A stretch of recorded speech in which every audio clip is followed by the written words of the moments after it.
హైదరాబాద్లోని నిమ్స్ ఆసుపత్రిలో స్టాఫ్ నర్సుగా పనిచేస్తున్నటువంటి మల్లీశ్వరి గారు సూసైడ్ చేసుకోవడం జరిగింది.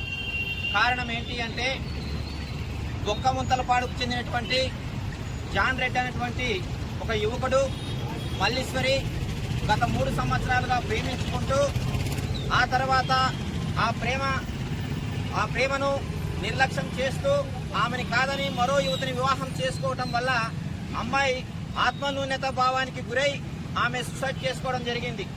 ఈమెను నమ్మించిండు, నమ్మబలికిండు, నిన్ను పెళ్లి చేసుకుంటానని చెప్పిండు.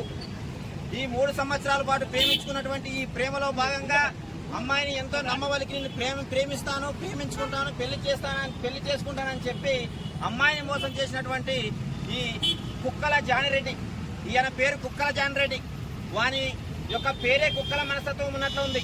కాబట్టి ఈ కుక్కల జాతికి చెందిన ఈ కుక్కల జానిరెడ్డిని ఉరిశిక్ష వేయాలి. ఉరిశిక్ష వేస్తే తప్ప అమ్మాయికి న్యాయం జరిగే పరిస్థితి లేదు.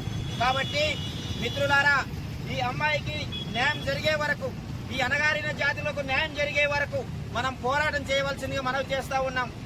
ఇక్కడ మనం గ్రహించాల్సింది ఏమిటంటే, మనం ఎంత జ్ఞానవంతులైనప్పటికీ కూడా అధికారం కనుక మన చేతుల్లో లేకపోతే మనపై దాడులు జరుగుతాయి, మనపై అవమానాలు జరుగుతాయి, మనపై అత్యాచారాలు జరుగుతాయి, ఈ ఆత్మహత్యలు కూడా జరుగుతాయి. ఇవన్నీ జరగడానికి కారణం ఏంటంటే వాని యొక్క కుల దురహంకారం, వాని యొక్క కులమే అమ్మాయిని మోసం చేసింది. కాబట్టి ఈమె వెనకాల మనమంతా కూడా ఉండి పోరాటం చేస్తూ వాని వెనకాల ఉన్నటువంటి ఈ హత్యకు నిర్లక్ష్యం వహించినటువంటి వారు కూడా ఎందరో ఉన్నారంట. వాళ్ళందరినీ కూడా శిక్షించేదాకా, దీనికి ఉరిశిక్ష పడేదాకా ఈ కుక్కల జానిరెడ్డిని ఉరిశిక్ష వేయాల్సిందిగా మనవి చేస్తూ, ఈ ఉరిశిక్ష వేయాల్సిందిగా డిమాండ్ చేస్తూ డిపార్ట్మెంట్ వారిని, అదేవిధంగా రాష్ట్ర ప్రభుత్వాన్ని డిమాండ్ చేస్తూ ఉన్నాం.